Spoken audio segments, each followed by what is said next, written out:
wanted to make this video because although I don't play games, so I'm a fraud. No, I've played some games, but I'm not a cool gamer girl. As an artist, I feel like video games are very underlooked and unappreciated as an art medium, because it just blows my mind everything that goes into making a game. Like, you have to animate the whole thing. You have to create a storyline that is like significantly more complex and way longer than a movie, and then you have to literally make it, and in some games that are good, you have to like direct it like a movie at the same time that you're making it and like creating the ambience, and then on top of that you have to code it to make it interactive so that an actual person can control the animation. Like, it just blows my mind everything that goes into creating a video game, and I think it has gotten a bad reputation because of bad games, or I don't know, violence, I guess, which sucks because video games teach you a lot. Like, they're very good for you. They teach you problem solving, they teach you teamwork, they teach you like how to read a fucking map, you know? Like, I'm so bad at that. Just like seeing in a map where I'm going in comparison to the actual gameplay. Like, yeah, I don't know, I just have a very artistic admiration for video games. So shout out to game developers, and shout out to you if you play the game, because this game is extremely difficult. I can never play it, but I enjoy watching like gameplays and stuff because it's so immersive. And you know, I want to make another video of these if you guys enjoy it, about maybe Mass Effect, because I really like that lore. Halo, maybe Red Dead, I don't know, we'll see. But yeah, I hope you enjoy this video. If you play the game, let me know your favorite characters or creatures, monsters, I guess. And if you don't play the game, then I hope this video incites you to play it. I hope you guys enjoyed this video, and yeah, I love you. Thank you so much for 100,000 subscribers. I'm not gonna scream, I promise, but yeah. The storyteller folds her slender hands, both pairs, and speaks. It happened an age ago, but when I recall, I see it true. So begins the tale of the shattering, a devastating war between the children of Marika, demigods of the lands between. One grim night in the depths of winter, a flock of unknown assassins stole across the lands between. In a coetaneous attack, this vile covenant snuffed out the lives of many of the god queen's skin throughout the empire, too numerous and too scattered for her godly protection to save. The assassins' targets were multifold, but none was a devastating loss to the eternal queen as that of Godwin the Golden. After his death, the Elden Ring was somehow shattered, and the order of the world broke with it. Out of this chaos came war, open, bitter war, pitting blood against blood and kin against kin. The conflict broke a vast and prosperous empire into brittle fragments. No single side could find enough purchase to maintain a decisive victory, even when fueled by the power of a great rune. The battle of General Radagon against Malenia the Severed illustrated that neither strength nor skill alone would be enough to take control of the entirety of the lands Marika had united. And so, the lands between are no longer gripped by open war, but caught in an uneasy stalemate that seems impossible to resolve. Unless, of course, the storyteller says, a coy smile on both her lips, should stake the crown. Transported to ages long ago, you will relieve the shattering, a war that brought darkness to the lands between, initiated by demigods' hunger for power. You'll fight alongside General Radagon and Melania the Severed, but even these two undefeatable warriors couldn't reunite a world so badly broken. There is only one hope left, the hope that a new Elden Lord will rise and lift the veil of shadows that has fallen over Marika's domain. The wait is almost over.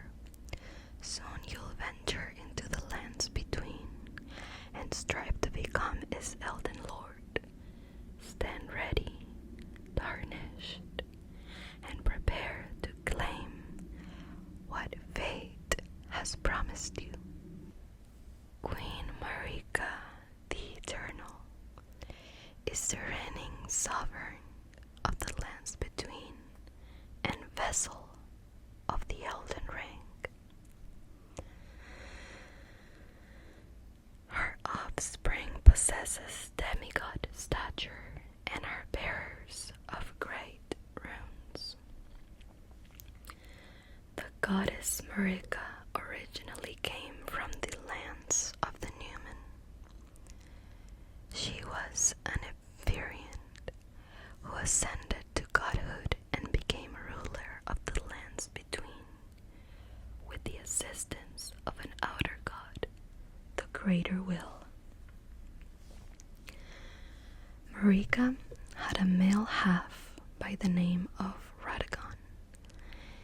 The exact nature of their relationship is unclear, but while the two had separated bodies and wills, they were in truth one and the same. As an Empyrean, she was gifted a shadow, her half-brother Maliketh. Achieving godhood as the vessel of the Elden Ring, Marika took a consort, Godfrey, who thus became the first Elden Ring Lord.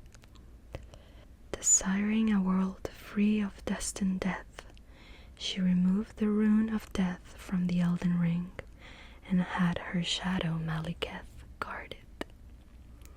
In the early days of the Earth Tree, everything was in opposition to it and Marika's order, but with Godfrey at the head of her armies, Marika preserved in the Earth Tree would reign, supreme as the embodiment of order itself. One of these wars was gauged against the fire giants, who met defeat when Marika slew their fell god. Unable to extinguish the flame of ruin atop the frigid northern mountains, an incredible threat to the Earth Tree, she cursed the last of the giants to forever attend to it. With Earth Tree now supreme, Marika and Godfrey were ruled together and had at least 3 children, Godwyn the Golden and the twins, Morgoth the Humming King and Mog, Lord of Blood. Morgoth and Mog were born cursed as omens and were hidden in the depths below the capital. With her rule secure, Marika announced her intention to search the depth of the Golden Order, declaring the early days of blind belief in the Greater Will a thing long past. When Godfrey's last foe fell, Marika banished him and his kingfolk and robbed them of the guidance of grace, creating the first tarnished, in the hope that they would grow stronger by waging war.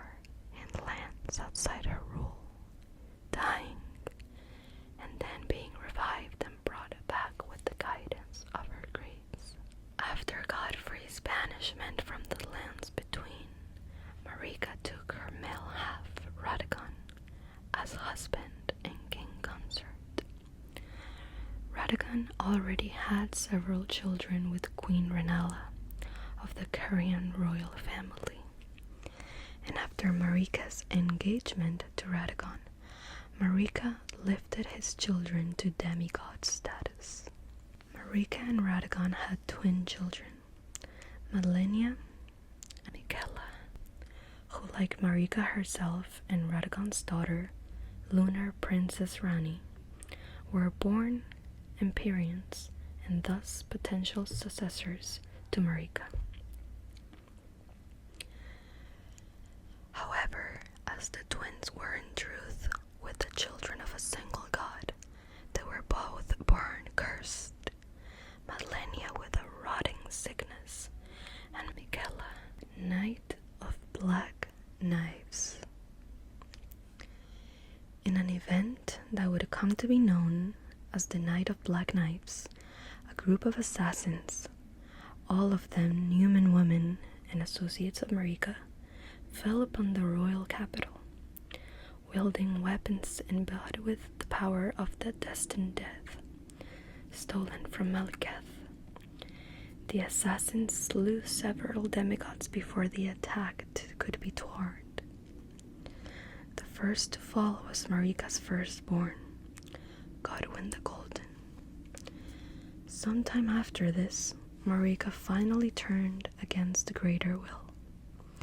She lifted her hammer and shattered the Elden Ring, while Radagon simultaneously tried and failed to repair it. Unable to remove Marika as its vessel, the greater will imprisoned her in the Earth Tree along with Radagon, the two bound together in a single body.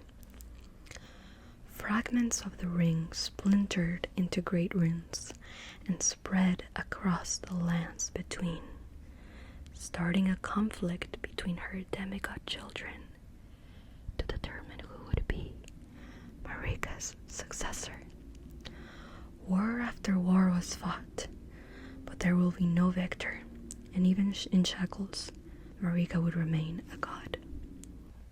True to her promise to Godfrey and his warriors, Marika restored grace to the banished Tarnished. They would rise from their graves and journey to the lands between to once again brandish the Elden Ring.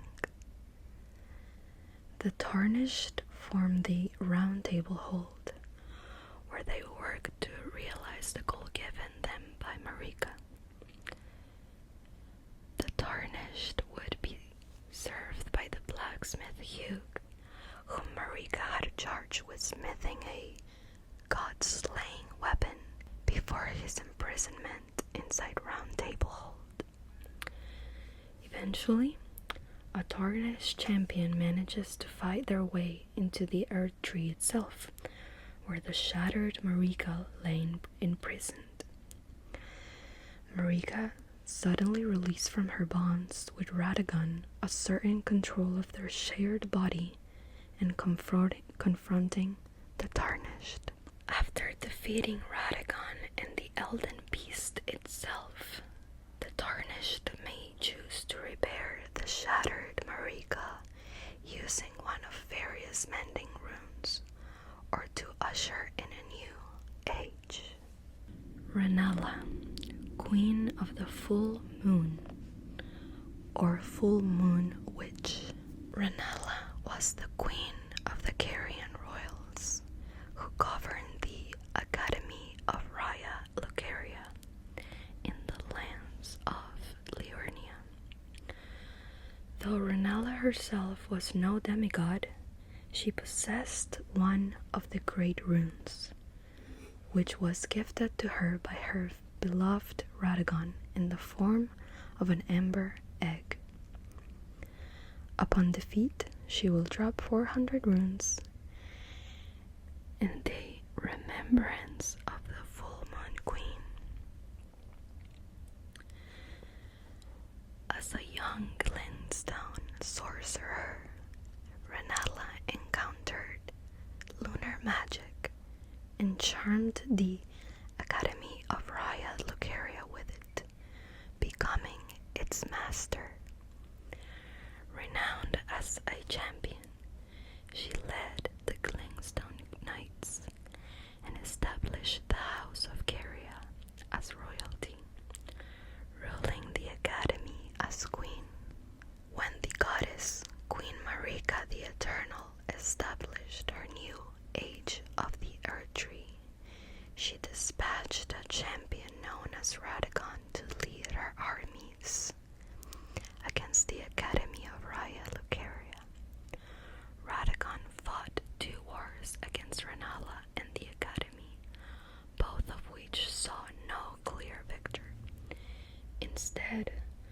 Radagon renounced his territorial ambitions and married Rennala at the Church of Vows, uniting the houses of the Earth Tree and the Moon.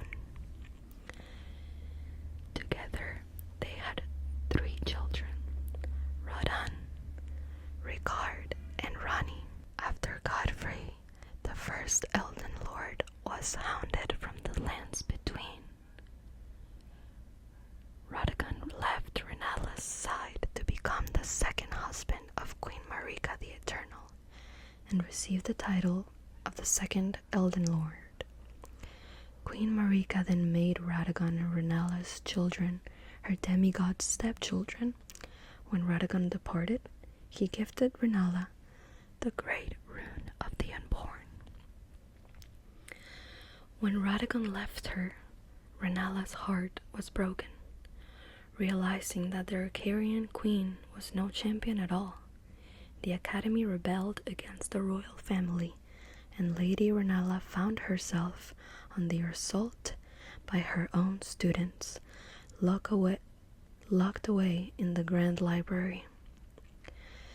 She devoted herself to the grim art of reincarnation, clutching the Umber egg in the hopes of resurrecting her daughter, Lunar Princess Rani.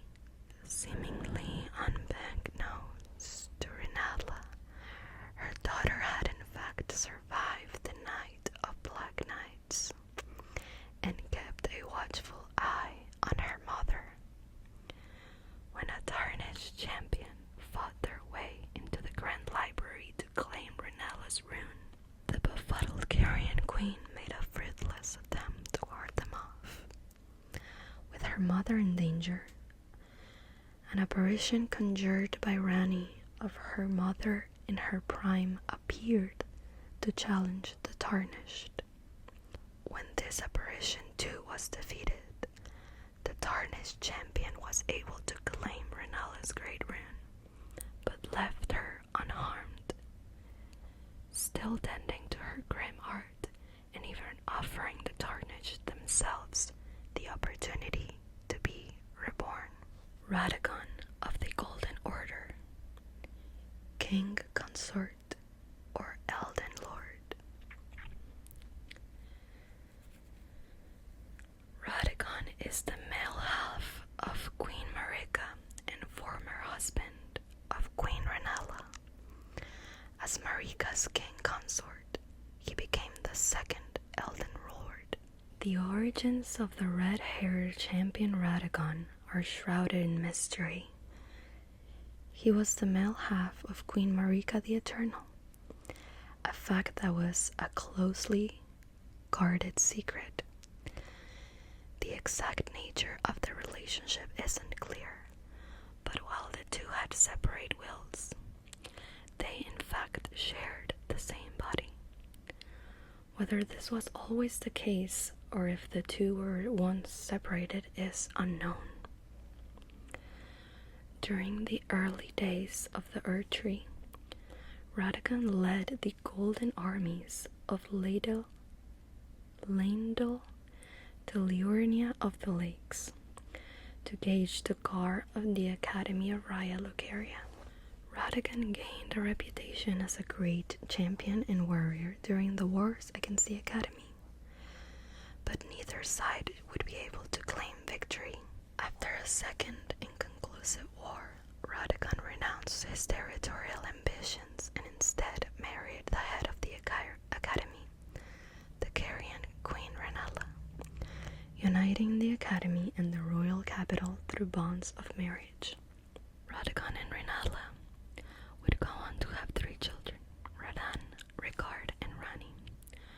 While husband to Rennala, Radagon studied the Glintstone sorcery taught in the Academy. After Godfrey, the first Elden Lord, was hunted from the lands between, Radagon was summoned back to Queen Marika's side. Radagon went on to marry his female half, Marika, Queen of the Lands Between, and became King Consort and second Elden Ring Lord. Before leaving, Radagon gifted Rennala a great rune, sealed with an amber egg. His departure left Rennala heartbroken and led to her being deposed by the Academy and imprisoned in the Grand Library, since Radagon and Marika's children were cursed. While married to Marika, Radagon studied incantations with his son Michaela, creating several incantations as gifts for his father. Marika eventually grew disillusioned with the greater will and sought freedom from its influence. Radagon, on the other hand, remained loyal to the Golden Order. Their conflict would eventually come to a head when Marika shattered the Elden Ring. Radagon tried simultaneously to wrest control of their shared body and repair the Elden Ring, but failed. The shattering angered the greater will, and Marika was imprisoned inside the Erdtree. While Radagon had opposed Marika's treachery, he would share Marika's sentence, as the two of them were bound in a single body. When a tarnished champion set fire to the Erdtree in order to burn away the wall of thorns that had denied them entry, they encountered imprisoned Marika. She was suddenly released from her bonds, with Radagon asserting control of their body and attempting to stop the tarnished champion. Radagon was unable to do so, however, and fell at the hands of the tarnished, his body subsumed by the Elden Beast, which emerged as the tarnished champion's final challenger. Astel, Naturalborn of the Void, is a legend-type boss in Elden Ring, found in the Grand Cloister region of the Lake of Rot. A malformed star born in the distant void, Astel landed in the lands between ages ago, and despite being hailed as a god, destroyed the eternal city of Noxtella and stole its night sky. Astel possesses immense power over gravity magic, attacking with wide AoE bursts and powerful grabs. When killed, it drops 80,000 runes, and the remembrance of the Naturalborn